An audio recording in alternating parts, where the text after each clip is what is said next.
Oi, gente. Tudo bem? Aqui é o Dr. Dean Azevedo, osteopata.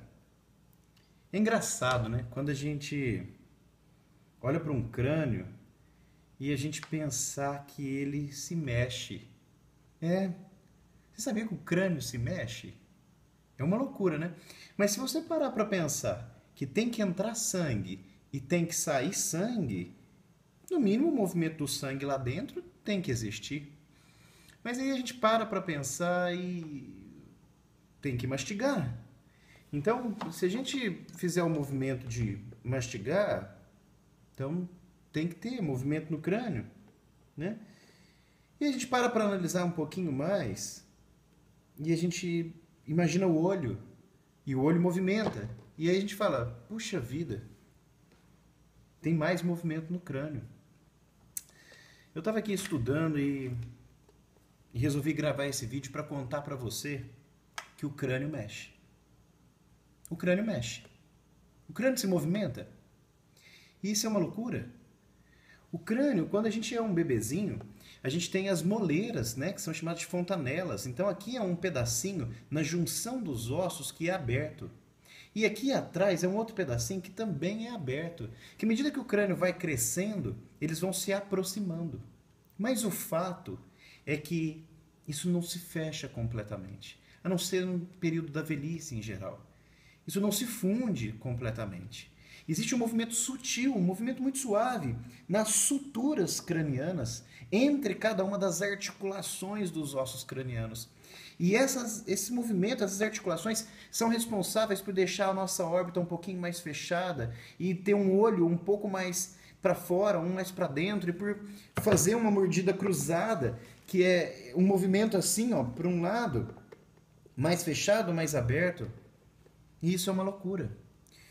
E então eu resolvi compartilhar aqui com vocês que o crânio mexe, que existe uma relação significativa, uma mecânica, é como se fosse correias dentadas. Quando esse osso mexe, esse mexe. Quando esse mexe, esse mexe. Quando cada osso do crânio se mexe, o crânio, o formato da cabeça todo se molda. E eu queria dizer para vocês que na osteopatia a gente estuda o movimento desse pedacinho aqui, ó. Esse é o osso occipital. E aqui a gente tem uma parte do osso esfenoide. Como se fosse, ó, assim. Isso é chamado de base craniana.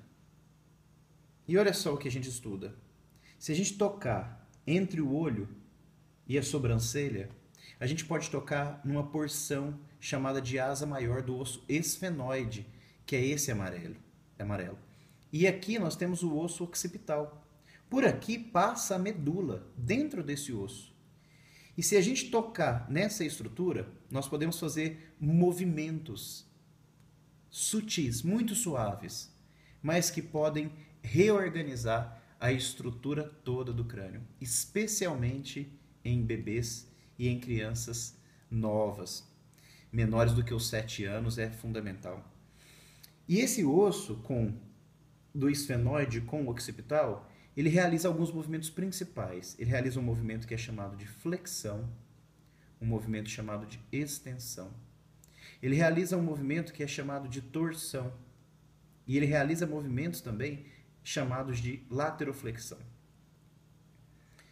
Bom, a gente vai estudar isso um pouquinho mais em outros vídeos, mas lembra que esfenoide e occipital, a base craniana, se movimenta. E a partir daqui, todo o corpo se movimenta. Bom, é isso. Se você não sabia que o crânio se movimentava, curte, compartilha e eu vou estar fazendo mais vídeos para você explicando como, através do movimento craniano, o sacro, a pelve e toda a coluna pode, inclusive, formar uma escoliose, uma cifose ou um desvio, ok? Ah, peraí, tem correção, tá bom? Eu vou explicar porque tem jeito de corrigir. Até o próximo vídeo.